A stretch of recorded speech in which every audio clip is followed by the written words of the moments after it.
Delta Tamil நேயர்களுக்கு வணக்கம். உலக நாடு முழுவதும் உள்ள கிறிஸ்தவர்களுடைய புனித நாளாக கருதப்படும் ஈஸ்டர் பண்டிகை மிக சிறப்பான முறையில் நடைபெற்றது. தமிழகம் முழுவதும் ஆங்காங்கு உள்ள புனித தேவாலயங்களில் ஆயிரக்கணக்கான மக்கள் கலந்து கொண்டு இரவு கண்விழித்து உயிர்த்த ஆண்டவரின் அருள் ஆசீர் பெற்று சென்றனர். இன்னைக்கு நம்ம பார்க்க இருப்பது மதுரையில் உள்ள புனித லூர்தன்னை ஆலயத்தில் நடக்கிற நிகழ்வுகளை பற்றி தான் இன்றைக்கி நம்ம பார்க்க போகிறோம். வாங்க வீடியோக்குள்ளே போகலாம். ஓரத்துக்கு முன்னாடி எங்கள் சேனலை மறக்காமல் சப்ஸ்கிரைப் செய்து கொள்ளுங்கள். நன்றி.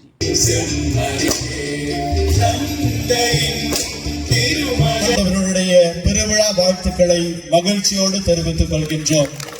Happy Easter.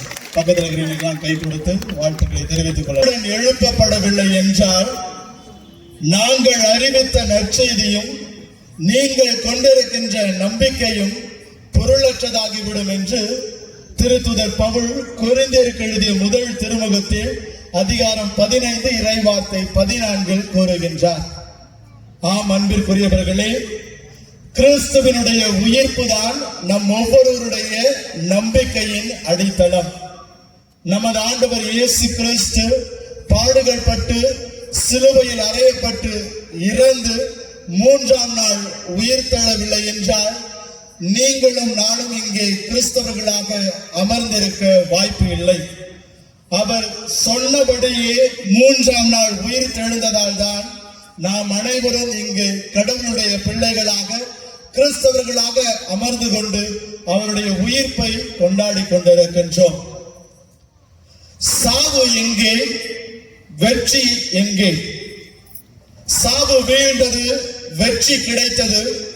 சாவே உன் வெற்றி எங்கே, சாவே உன் கொடுக்கு எங்கே என்று திருத்துதர் பவுல் ஆவேசமாக கூறியது போல நாமும் இந்த ஒரு இரவில் அதே வார்த்தைகளை கூறி ஆண்டவருடைய அந்த உயிர்ப்பின் வெற்றியை மகிழ்ச்சியோடு கொண்டாடி கொண்டிருக்கின்றோம்.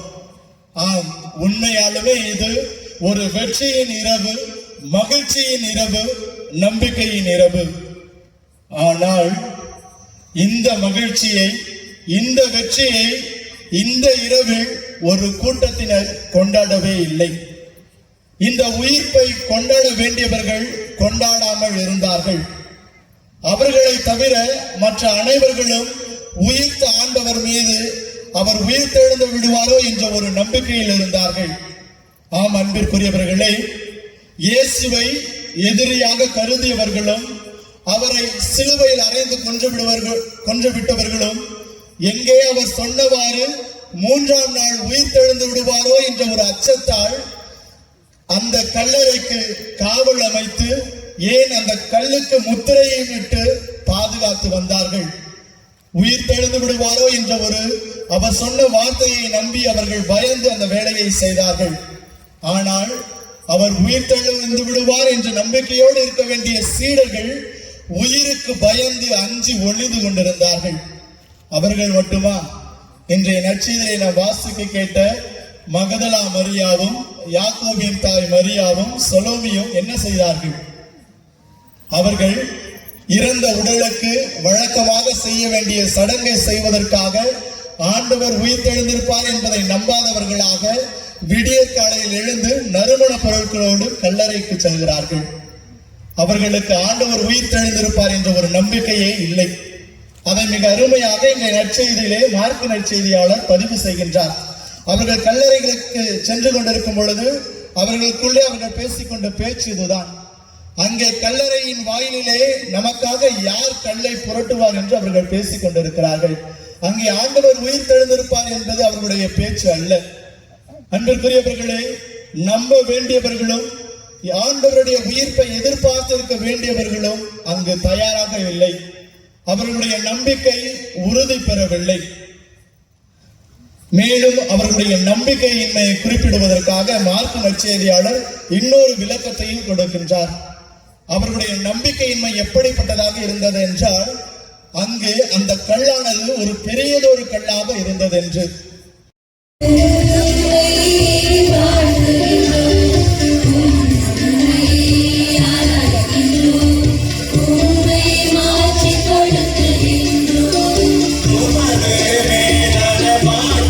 பொருட்டு உமக்கு நன்றி.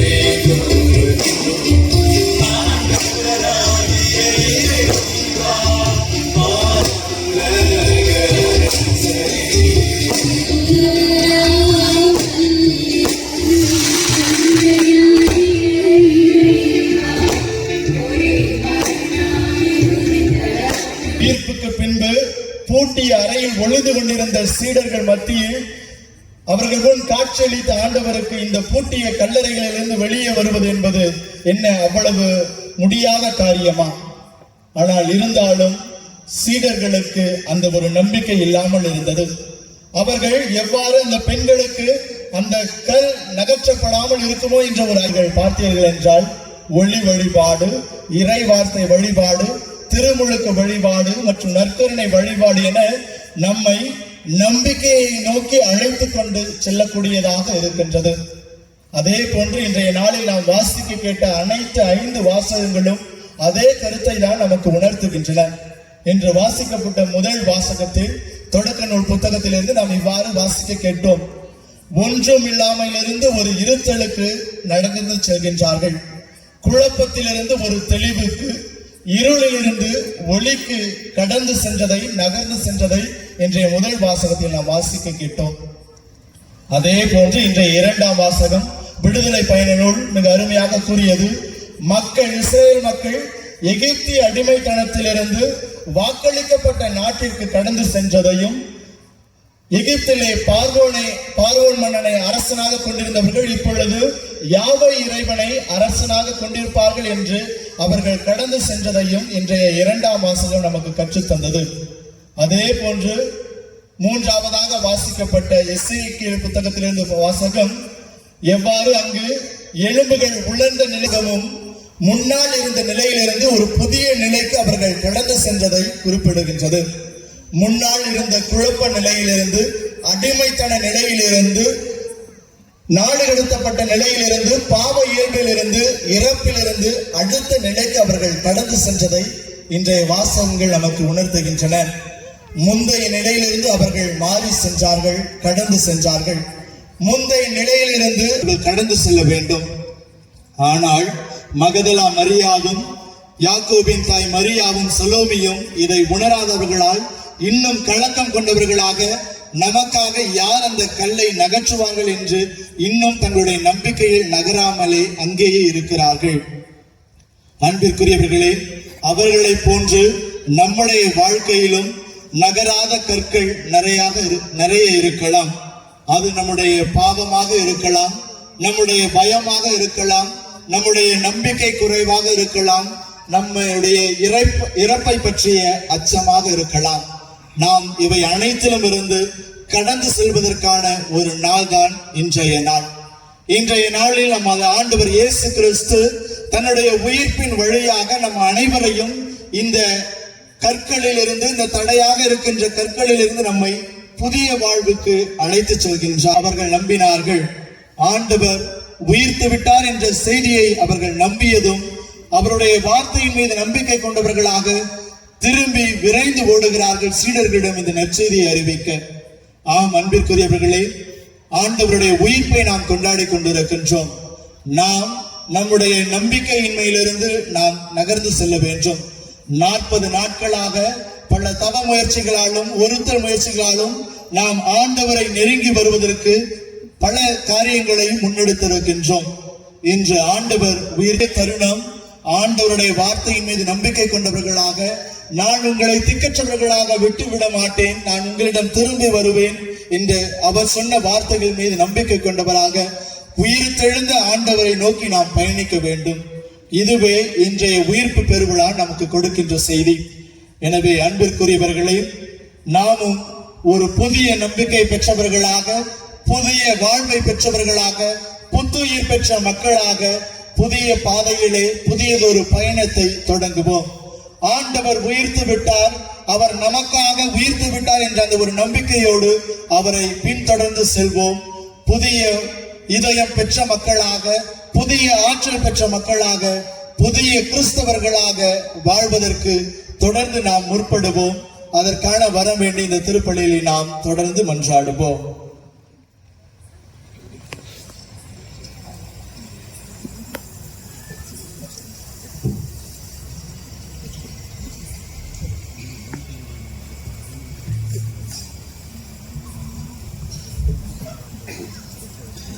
திருமுழுக்கு வழிபாடு.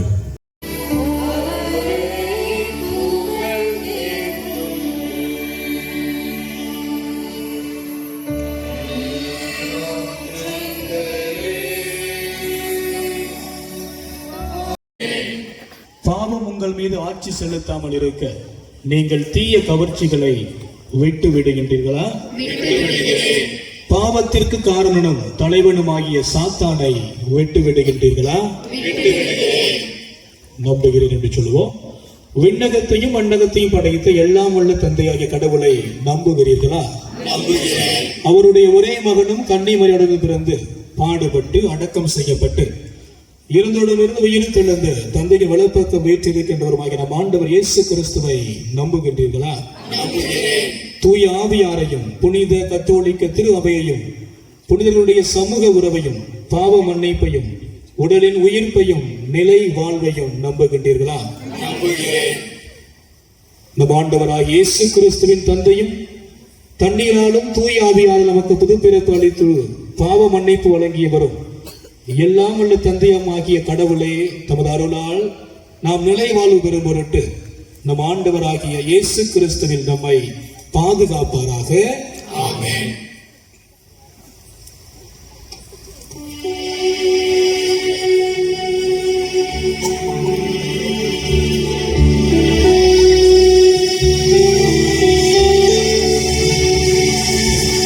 அன்பிற்குரியவர்களே, இப்பொழுது அருள் பணியாளர்கள் புனித நீரை தெளிக்க வருவார்கள். எனவே அவர்களுக்கு வழிவிட்டு உதவுமாறு உங்களை அன்போடு கேட்டுக்கொள்கின்றோம்.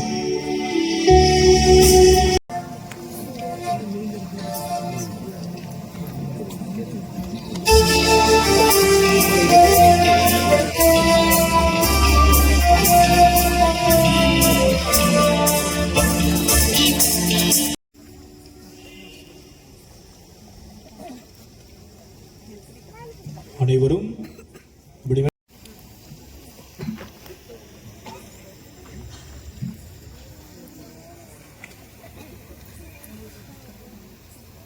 கடவுளின் பிள்ளைக்குரிய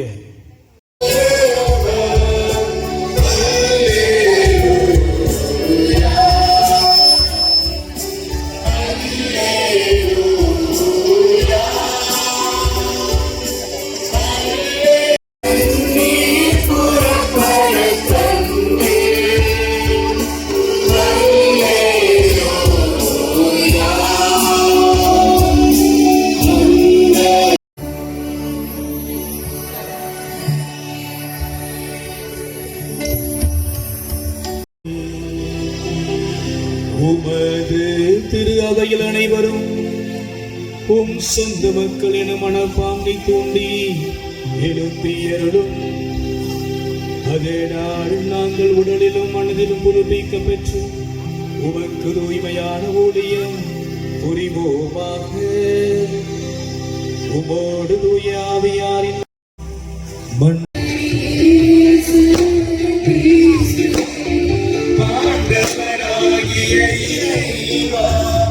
இறைவனின் செம்மறியே தந்தையின்